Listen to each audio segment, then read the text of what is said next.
Salve, deusas maravilhosas, mamães. Consegui um tempinho para vir aqui até a praça perto da minha casa para conseguir gravar esse vídeo, né? Conforme a gente tinha conversado no grupo, né? De uma série de vídeos aí que eu tenho em mente pra gente trocar essa ideia, trocar experiências, né? Desabafar um pouco e pra gente somar e evoluir nessa caminhada materna. O vídeo de hoje vai falar sobre a famosa sobrecarga materna, né? Que é tão discutida, às vezes um pouco julgada também, né? Eu vou contar um pouquinho, né? Vou falando um pouquinho, articulando com a minha experiência, né? De maternidade. Eu sou mãe há pouco mais de 1 ano e 3 meses, né? Porque desde que a gente descobre a gestação, a gente já é mãe. Então, eu vou contar um pouquinho para vocês da minha história e falar o que eu penso sobre a sobrecarga materna, que é um assunto que eu venho debatendo bastante no meu Instagram. Algumas pessoas questionam, né, e dizem, nossa, mas como você reclama, mas como você bate nessa tecla e tal. Eu bato nessa tecla porque eu vejo, assim, em muitas conversas, que essa realidade, ela é diária na vida das mulheres. Eu ainda não retornei ao trabalho, me sinto uma privilegiada por isso, mas em contrapartida sinto com bastante força essa sobrecarga, porque vivo a maternidade 24 horas por dia, né? Consequentemente, vivo a minha casa 24 horas por dia. E o que eu me questiono é por quê, né? Muitos porquês vêm à minha cabeça nessas vivências e experiências da maternidade. Eu noto que eu tenho um companheiro que ele é maravilhoso, ele é um ótimo pai, né? E ele me ajuda assim nas tarefas domésticas, me ajuda que ele não ajuda, né? Ele faz a parte dele, pois é um morador da casa, então ele não tá fazendo nada em sentido de ajudar, mas sim de fazer a parte dele. Enquanto morador da casa, ele faz as tarefas, né? Algumas. Por quê? Porque ele trabalha 12 horas por dia. Então, o tempo que ele tem, a gente tenta aí dividir essas tarefas, que nem sempre conseguimos, né? Porque como eu sou uma pessoa muito ágil e faço tudo muito rapidinho e tento ter tudo muito organizado, porque sou organizada, né? Me faz bem ter o ambiente organizado, mas também me faz sofrer bastante. Então, às vezes a gente não consegue se entender nesta parte, mas estamos trabalhando bastante. Mas enfim, o que eu noto é que mesmo que o pai ou a figura masculina, né, que está compartilhando ali a vivência da casa, mesmo que essa pessoa tenha consciência de que as tarefas devem ser divididas, muitas vezes, e acho que na grande maioria dos casos, o patriarcado está tão enraizado ali dentro, né, daquela criação da família de onde veio e tudo mais, que a pessoa às vezes nem se dá conta, né? Mas eu noto assim, ó, o que vem na minha cabeça são muitos porquês, né? Por que que a mãe tem que dar conta de todos os cuidados do bebê? Aí vocês vão me dizer, não, mas a mãe não tem que dar conta de todos as demandas do bebê. Com certeza, ela não tem, mas ela acaba dando. Porque a mãe, ela acaba sendo aquela agenda na família. Ela lembra do médico, ela lembra que acabou o lenço umedecido, ela lembra que acabou a fralda, ela lembra que tem que dar a vacina, né? Ela agenda a vacina, ela lembra que acabou a comida na geladeira, tem que fazer o mercado, tem que isso, tem que aquilo. A mãe, na grande maioria dos casos, ela acaba articulando toda a vida do bebê e toda a vida da casa. Mesmo que o companheiro ou a pessoa que esteja morando com ela, enfim, mesmo que a figura masculina que divide esse momento saiba que tem que fazer também, que tem que lembrar também, mas não lembra, né? Aí eu estava conversando com o psicólogo que comecei agora uma terapia, e ele falou assim, tá, mas e se tu não fizer daí, o que que acontece? Digo sim, se eu quiser, eu não preciso dar conta disso. Mas aí acontece episódios como o de hoje que eu comentei no grupo, certo? Fulano, vê pra mim se tá ok lá a vacina, né? Que a princípio nós pensávamos que estava ok, mas aqui em Florianópolis os postinhos eles não têm certeza das informações uns dos outros, né? Então tu tem que ligar para o postinho e perguntar, ó, está tendo a vacina? Posso levar para vacinar? Pode vir. Daí tu vai. O que que acontece? A pessoa foi no postinho perto de casa para tratar de si e perguntou, tem vacina? A moça falou, tem no postinho tal. Ah, pode ir lá. Eu falei com a moça aqui, ela falou que tem. Entendeu? Mas não tem assim, ó, aquela agilidade. Não, eu vou ligar pro postinho. Eu não sabia que ele não tinha ligado pro postinho onde estão vacinando bebês menores de 5 anos. E eu fui num calor de 40 graus, eu cheguei lá e não tinha vacina. Entende? Então, assim, ó, eu posso dividir as atividades com o companheiro? Posso. Será que esse companheiro vai dar conta? Entendeu? Esse é o caso. Eu sei que não é por mal, que não sei o quê, mas é que no subconsciente masculino, as demandas de um bebê, da casa, coisas, né, que antigamente eram só de mulheres, não entra, parece, sabe? São poucos homens, e vocês podem pesquisar sobre isso, são poucos homens que conseguem dar conta, são poucos homens que estão em casa cuidando dos filhos para as mães irem trabalhar, são poucos homens que abdicam da sua carreira profissional para cuidar dos filhos enquanto as mães ascendem na carreira. Entende? Tipo assim, são poucos homens que vão fazer a lista do supermercado. São poucos homens que vão revisar para ver o que está faltando ali no quarto do bebê, fralda, lenço umedecido, paninho, sei lá, coisa assim.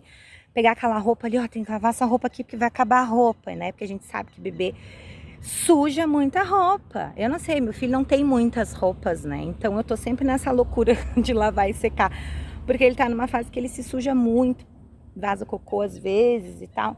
Então assim, são N tarefas, né? E aí o que acontece? A gente fica sobrecarregado.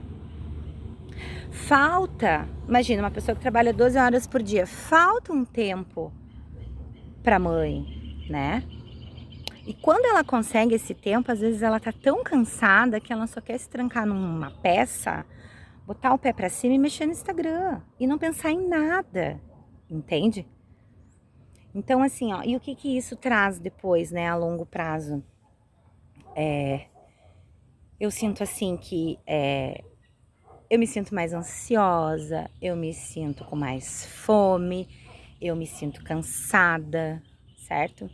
A autoestima da gente cai, né?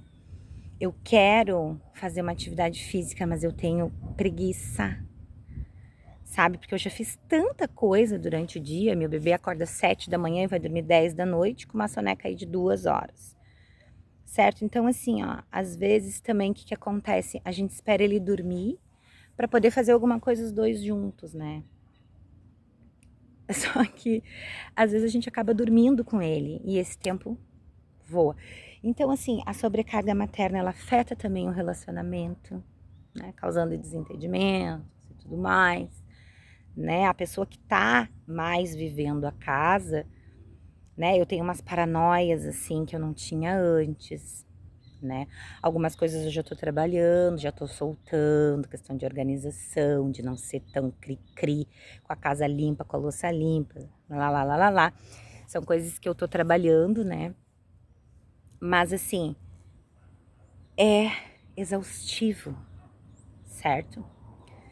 Então assim, e essa exaustão, quando ela não é trabalhada, quando ela não é tratada, quando ela é conversada, né? Quando não se busca alternativas para que ela seja amenizada, ela vem causando, né? Vai começando a aparecer coisas físicas, entendeu? Eu descobri recentemente que eu tenho um cisto no ovário direito. Por isso que eu não tô menstruando, né? Então, assim, as coisas elas vão aparecendo, né? Eu me sinto às vezes muito deprimida, não consigo sabe? Eu tenho 3 livros ali que eu tô lendo, tipo assim, quando eu consigo dar uma arejada, vou ler, ler mais um pouco desse livro. Mas às vezes eu não tenho vontade de fazer nada. E eu era uma pessoa super ativa, eu meditava, eu fazia yoga, eu fazia exercício, eu ia pra praia, eu fazia trilha, eu viajava, eu passeava, eu tava sempre no rolê. Eu tava sempre me comunicando, trocando, compartilhando, conhecendo pessoas. Eu sempre fui uma pessoa muito alta astral e quem me conhece de longa data sabe disso. E eu vejo que eu me considero ainda num puerpério, né? Porque eu ainda tô tendo mudanças no meu corpo, eu ainda tô tendo mudanças na minha mente. Então, assim, é uma questão que precisa ser falada. Eu vejo que as pessoas não querem falar sobre isso, sabe?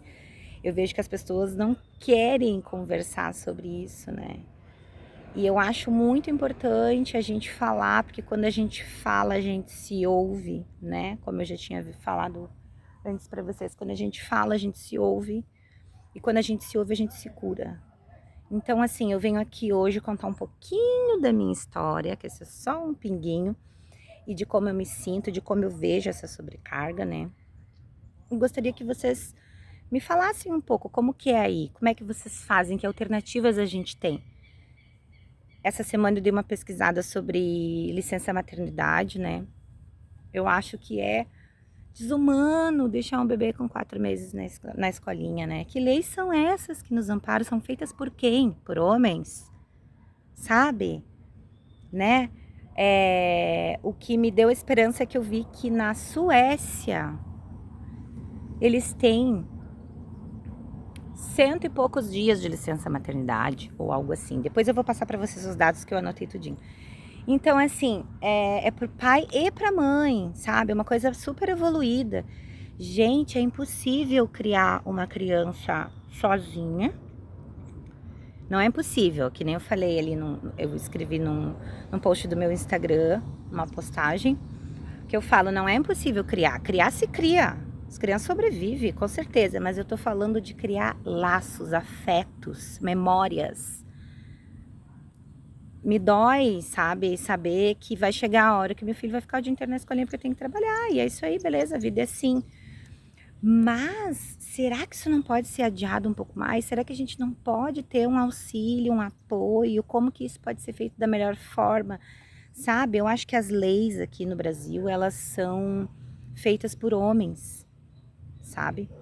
E um dos motivos que na Suécia os caras aumentaram a lei, né, e tal, e abriram essa lei para os pais também ficarem em casa. E depois, quando acaba a licença, você tem a opção ainda de ficar mais um período e pode ser o pai ou a mãe. E continua ganhando 80% do salário. Eu achei fantástico. Por quê? Porque eles querem que os pais aprendam a criar os seus filhos também, não só as mães. Então você tem a opção na família de escolher se o pai ou a mãe vai ficar com a criança mais um tempo em casa, né? Porque a gente sabe que a escolinha é bom para todo mundo, mas em tempo integral eu acho desumano com as crianças. Mas isso é uma opinião minha, né? Então eu venho trazer essa questão para vocês, né? O que vocês acham, o que vocês pensam, como que poderia ser diferente, né? O que a gente pode fazer para passar por essa transição, como que pode se tornar mais leve essa maternidade, como que vocês sentem isso, se concorda, se não concorda. Estou super aberta para críticas e sugestões, certo? E esse é um dos assuntos que eu trago para vocês no decorrer da semana aí na correria. Eu ia dizer toda segunda-feira, mas é impossível marcar um dia para o vídeo. Então, sempre que eu puder, eu vou estar trazendo vídeo com esses assuntos e gostaria que a gente trocasse essa experiência para crescer, né? E quero que essas informações vão todas para o nosso Instagram para a gente trocar com mais mães e poder evoluir nessa maternidade que todo mundo quer aqui é ser melhor, né? Ser uma melhor pessoa, uma melhor mãe, uma melhor mulher, né? Então é tudo pra gente evoluir. E é isso, queridas. Um beijo grande no coração. Gratidão por me ouvirem.